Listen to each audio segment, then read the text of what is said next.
आदिकाल की प्रमुख प्रवृत्तियों में पहले चार प्रवृत्तियां हमने देख ली हैं। उसके बाद वाली जो विशेषताएं आती हैं आदिकालीन साहित्य की विशेषताओं के अंतर्गत, उसमें है राष्ट्रीय एकता का अभाव। चूंकि हमने पहले ही देख लिया है कि इस काल की रचनाओं में वीर रस की प्रधानता है। ये सारे के सारे कवि लोग चारण कवि थे, सामंत थे, और अपने राजाओं का यशगान करने का काम ही इन्होंने अपने साहित्य के अंतर्गत किया है। और आदिकालीन राजनीतिक परिस्थितियों के अंतर्गत हमने देखा है कि इस काल के राजा अपने छोटे छोटे राज्य को ही अपना राष्ट्र मानते थे, और ये एक दूसरे के साथ युद्ध करने में ही अपना ज्यादातर समय व्यतीत करते थे। इस काल के राजाओं में संपूर्ण भारत, एक भारत की परिकल्पना नहीं है।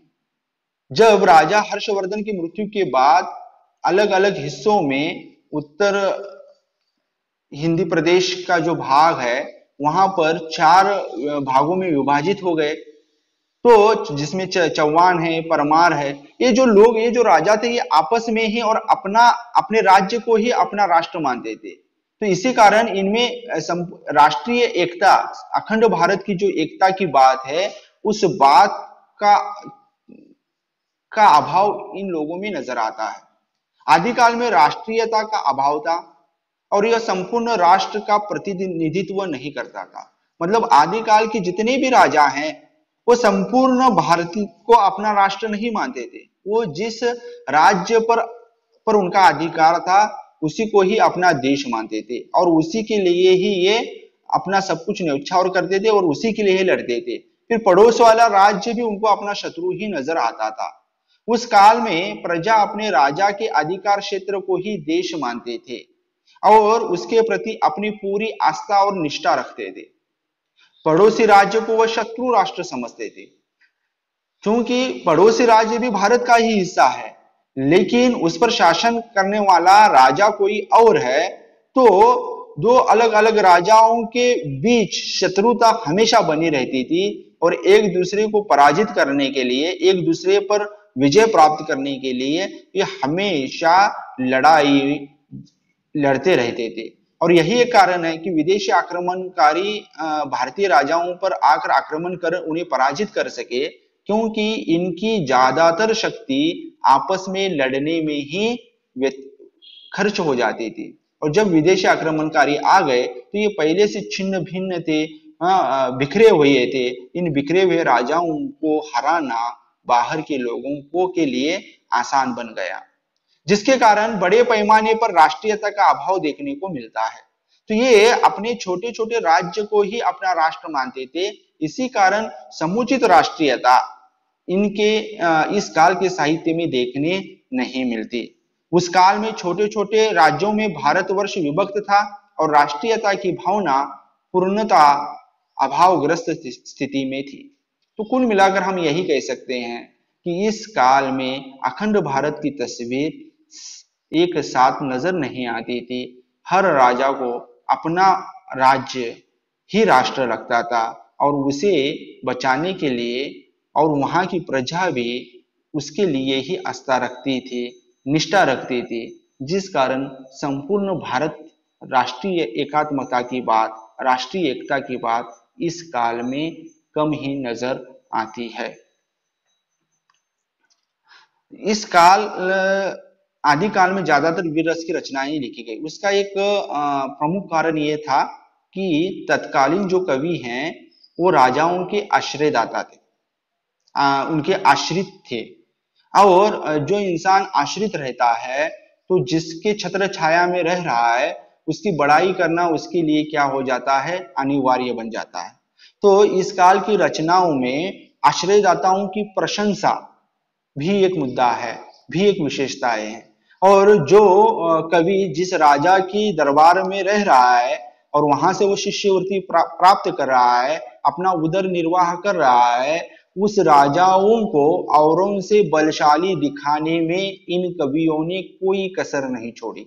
फिर इसीलिए इन्होंने अपने राजाओं का बढ़ चढ़ कर क्या किया है, तारीफ की है, अपने राजाओं को और राजाओं से बढ़ चढ़ कर दिखाया है। इसीलिए जब हमने शुरू में देखा कि इसमें ऐतिहासिकता का अभाव इसी कारण है क्योंकि इन लोगों ने अपने राजाओं की बढ़ाई में हर सीमा को पार कर दिया था। फिर ऐतिहासिक तत्वों के साथ भी छेड़छाड़ी इन्होंने की थी। इसमें इन्होंने कल्पनाओं का सहारा लिया है क्योंकि अपने राजाओं को बलशाली दिखाने के लिए राजा अगर जब किसी से प्रेम करता है तो उस प्रेम में हर जगह पर इन्होंने अपनी कल्पना को उंडेल कर उस राजा की महत्ता को बढ़ाने का प्रयास किया है।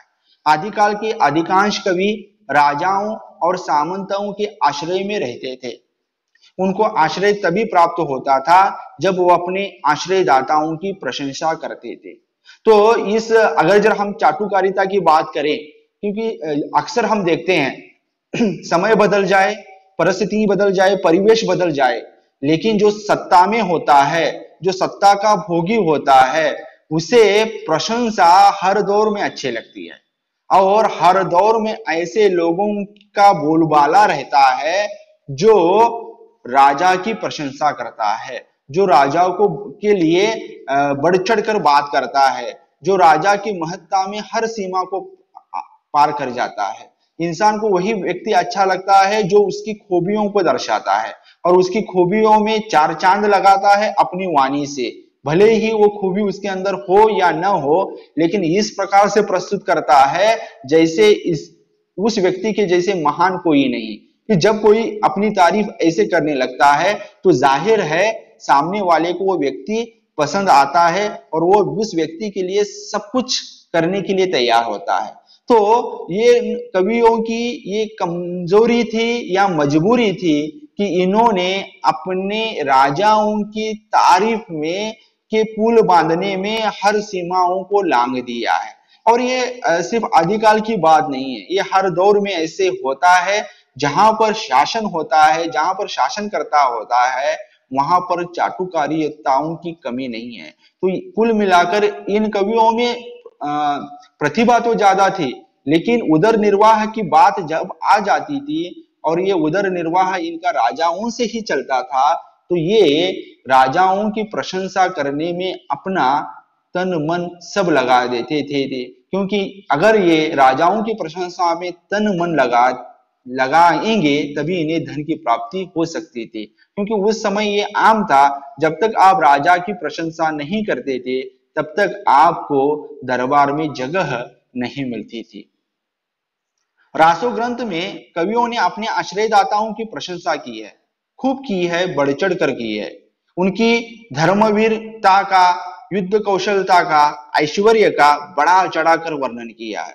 इतना बड़ा चढ़ाकर कि समस्त संसार में उनके जैसा राजा कोई नहीं। अगर जब जितने भी आदिकाल के राजाओं के ऊपर रचनाएं लिखी गई हैं और उन रचनाओं में उस राजा के किरदार को हम देखेंगे, समझेंगे, तो हमें हर राजा इस समस्त संसार में सबसे बलशाली, सबसे धर्मवान, सबसे युद्ध कौशल में निपुण, ऐश्वर्य संपन्न नजर आएगा। क्योंकि उस काल के कवियों ने उनकी महत्ता के वर्णन में हर सीमा को पार कर दिया था। ऐसा करना उनके लिए अनिवार्य था। ऐसा उन लोगों ने क्यों किया? क्योंकि वो उनकी मजबूरी थी। क्योंकि अगर उनका उदर निर्वाह इन राजाओं से ही चलता था और राजाओं को खुश करना उनका काम बन चुका था। जैसे होता है कि अगर जब कोई इंसान किसी के वहां पर काम करता है तो न चाहते हुए मन मानकर भी वो काम करना पड़ता है जो मालिक को अच्छा लगता है।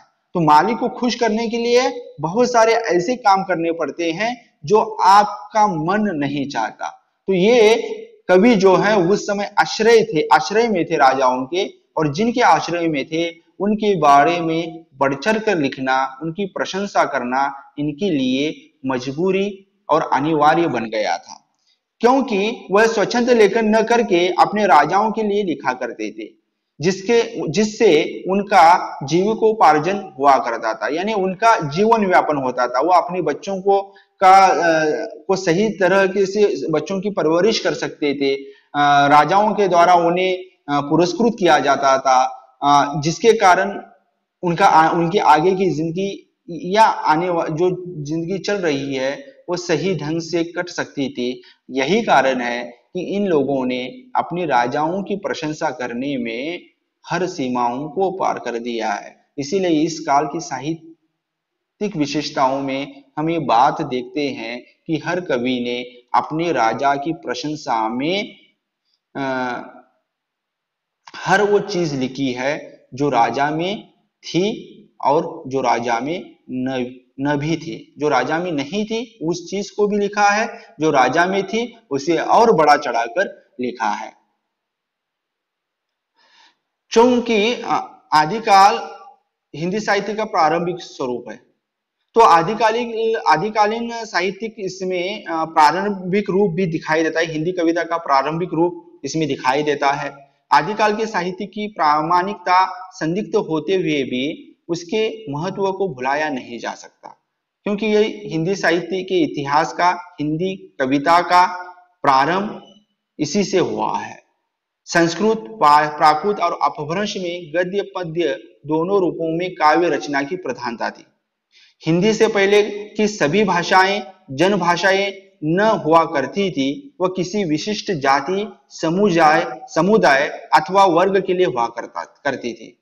वह साहित्यिक रूप जन सामान्य के लिए ना होकर उच्च व श्रेष्ठ कुल के लिए हुआ करता था। हिंदी का साहित्य में पदार्पण तब हुआ जब मुद्रण का प्रचार प्रसार हुआ, जिसके कारण एक नया पाठक वर्ग सामने आ गया। वह वर्ग मध्यम वर्ग था, जिसने हिंदी को अपनाया और उसे साहित्य के रूप में स्वीकार किया। हिंदी जन सामान्य की भाषा है, इसमें जो हम बोलते हैं वही लिखित रूप में भी होता है, अतः लोगों को बोलने अथवा समझने के लिए कोई कठिनाई नहीं होती। यह एक आम भाषा है। तो हिंदी कविता का प्रारंभिक रूप आदिकाल को माना जाता है। और चूंकि एक साहित्यिक स्वरूप सब लोगों के लिए आम होने की प्रवृत्ति, प्रचलन इस काल से ही शुरू हो गया। इसी कारण इस काल का महत्व को, भले ही इनकी रचनाओं में, आदिकालिक रचनाओं की प्रामाणिकता पर संदेह किया जाता है, फिर भी इनके महत्व को नकारा नहीं जा सकता। आदिकालीन प्रमुख प्रवृत्तियों में एक है इसका सांस्कृतिक महत्व भी है। सांस्कृतिक महत्व की दृष्टि से आदिकाल में रचा गया साहित्य अत्यंत महत्वपूर्ण है। आदिकालीन साहित्य ने देश विदेश के लेखकों को भी प्रभावित किया है। सांस्कृतिक अध्ययन की दृष्टि से आदिकालीन साहित्य के अध्ययन से तत्कालीन महान संस्कृति के उथल पुथल का परिचय मिलता है। तो चूंकि साहित्यिक रचना में, क्योंकि हम शुरू में हमने देख लिया है कि साहित्य समाज का दर्पण है और समाज मनुष्य से बनता है।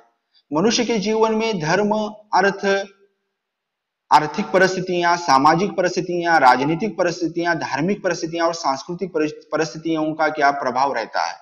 तो इस काल में जो रचनाएं लिखी गई हैं, उन रचनाओं में भारतीय संस्कृति का दर्शन देखने मिलता है, जिसके कारण तत्कालीन कवियों ने अपने राजाओं का वर्णन करते हुए तत्कालीन समय का वर्णन किया है, तत्कालीन परिवेश का चित्रण किया है, तत्कालीन सामाजिक रूढ़ि परंपराओं का चित्रण किया है, सांस्कृतिक तीज त्योहारों का चित्रण किया है, जिसके कारण इस काल में ज्यादातर महाकाव्य लिखे गए हैं। इन महाकाव्यों में संपूर्ण जीवन का परिपालन हुआ है, संपूर्ण जीवन को चित्रित किया गया है, जिसके कारण भारतवर्ष में जो भी परंपराएं थी, जो भी रीति रिवाज थे, जो भी मान्यताएं थे, जो भी तीज त्योहार थे, 12 मासा का चित्रण, षड ऋतु का वर्णन, सारा इन साहित्यों में नजर आता है। और जिसके चलते सांस्कृतिक चित्रण करना, सांस्कृतिक अध्ययन करना इन काल की रचनाओं से आसान बन चुका है। इसीलिए देश विदेश के लेखकों ने इस साहित्य से देश विदेश के लेखक लोग प्रभावित हो चुके हैं और भारतीय संस्कृति को समझना इस काल के साहित्य के कारण आसान बन चुका है। इस साहित्य के आधार पर सांस्कृतिक अध्ययन भी होने लगे हैं। उस समय के लेखक अपने राजा के राज्य में मनाए जाने वाले उत्सव को रासो साहित्य में विशेष स्थान दिया करते थे। तो आज अगर जरा हम जौहर की बात करते हैं, जौहर का जो विस्तृत रूप है वो हमें पद्मावत में देखने मिलता है। कि जब राजा रत्नसेन की मृत्यु होने के बाद में पद्मावती और नागमती समस्त महल में जितनी भी नारियां थी उनके साथ जौहर जाती है। ये जौहर एक परंपरा है, क्यों शुरू हो गई, कहां से शुरू हो गई, उसका अर्थ क्या है, उसका मतलब क्या है, ये क्यों किया जाता है, किस लिए किया जाता है, एक एक परंपराएं लोगों के सामने तत्कालीन साहित्य के कारण उभर कर सामने आ गई, जिसका अध्ययन करना बाद के लोगों के लिए आसान हो गया। तो उस समय के लेखक लोग जो है उस काल में जो भी परंपराएं होती थी, जो भी रीति रिवाज मनाए जाते थे, उसका चित्रण बारीकी से करते हैं। अगर जब हम जायसीकृत पद्मावत की बात करें तो पद्मावत में जितने भी त्योहार हैं उन त्योहारों का चित्रण किया गया है, जितने भी ऋतु हैं उन ऋतुओं का चित्रण और ऋतुओं के अनुसार बदलता जीवन प्रवाह को भी दिखाया गया है। बहुत सारे पर्यावरण का चित्रण है, बहुत सारे पंछी पक्षियों का चित्रण है, प्रकृति का चित्रण है। तो कुल मिलाकर जब महाकाव्य इन लोगों ने लिखना शुरू कर दिया तो तत्कालीन परिवेश के संपूर्ण जीवन पद्धति को उन्होंने अपने साहित्य में दर्ज किया है, जिसके कारण भले ही संदिग्धता है, प्रामाणिकता पर संदेह है, लेकिन तत्कालीन सांस्कृतिक जीवन पद्धति को समझने के लिए ये ग्रंथ उपयोगी सिद्ध हुए हैं, साबित हुए हैं। इन साहित्य में संस्कृति का यथास्थान वर्णन मिलता है। वस्तुतः वीरगाथा कालीन साहित्य राजस्थान की मौलिक नीति है और संपूर्ण भारतवर्ष के लिए गौरव का विषय है। तो चूंकि जितने भी रासो काव्य हैं ये राजस्थानी डिंगल पिंगल भाषा में लिखे गए हैं और राजस्थान की संपूर्ण संस्कृति का ये साहित्य केंद्र रह चुका है। तो राजस्थानी संस्कृति को समझने के लिए आदिकालीन साहित्य, आदिकालीन रासो काव्य महत्वपूर्ण भूमिका निभाते हैं। इसीलिए इस काल की रचनाओं का सांस्कृतिक महत्व बरकरार रहा है, जो आने वाले लोगों के लिए मार्गदर्शन रहा है और उस संस्कृति को समझने के लिए सहायक सिद्ध हुआ है। आदिकालीन साहित्य की अपनी भाषा भी है और यह भाषा जो है वो डिंगल पिंगल भाषा है और इस काल में ज्यादातर प्रबंध काव्य यानी प्रबंध काव्य लिखे गए हैं। जो प्रबंध काव्य में हम महाकाव्य और खंड काव्य को देखते हैं। हिंदी भाषा का विकास भले ही आदिकाल से ना हुआ हो, परंतु उसका विकास आरंभिक काल में ही प्रारंभ हो गया था। डिंगल भाषा में भले ही अपभ्रंश की झलक मिलती है, मगर मैथिली में विद्यापति ने जो रस बरसाए वह स्मरणीय है। तो इस काल की भाषाएं अपभ्रंश मिश्रित भाषाएं हैं, लेकिन अपभ्रंश मिश्रित भाषा होने के कारण इस काल की भाषाओं में हर प्रकार का रस हमें मिलता है जो स्मरणीय रहता है। इन ग्रंथों में डिंगल और पिंगल मिश्रित राजस्थानी भाषा का प्रयोग हुआ है। कि जब आप भाषा विज्ञान में देखेंगे कि हिंदी की बोलियां देखेंगे, उपभाषाएं देखेंगे, तो इसमें पहाड़ी, मागधी, आप राजस्थानी आदि भाषाओं का संदर्भ हम देखने वाले हैं। तो ये राजस्थानी भाषा भी हिंदी के अंतर्गत ही आती है, लेकिन इस काल में जो भाषाएं लिखी गई, रचनाएं लिखी गई, उनकी भाषा डिंगल और पिंगल थी। ये राजस्थानी मिश्रित अपभ्रंश भाषा थी। मैथिली, ब्रज और खड़ी बोली में केवल मुक्तक काव्य ही थे, किंतु डिंगल के छोटे बड़े अनेक प्रबंध काव्य की रचना डिंगल भाषा में देखने को मिलते हैं, जिसमें से पृथ्वीराज रासो है, परमाल रासो है। और हिंदी साहित्य का सबसे बड़ा ग्रंथ महाकाव्य जिसे कहा जाता है, जो पृथ्वीराज रासों को भी माना जाता है, उनमें से एक पृथ्वीराज रासो माना जाता है, ये डिंगल भाषा में लिखा गया है। मुक्तक काव्य जो है ब्रज भाषा में लिखे गए हैं, मैथिली भाषा में लिखे गए हैं, खड़ी बोली में लिखे गए हैं, लेकिन ज्यादातर प्रबंध ग्रंथ जो हैं वो डिंगल और पिंगल भाषा में हमें देखने मिलते हैं। और डिंगल और पिंगल भाषा आदिकालीन भाषा रही है और इस भाषा में ज्यादातर रासो काव्य लिखे गए हैं। वीर काव्य में वीर रस की प्रधानता और वीरोचित वर्णन में अतिशयोक्ति की प्रधानता से अतिशयोक्ति अलंकार का बहुत प्रयोग किया गया है।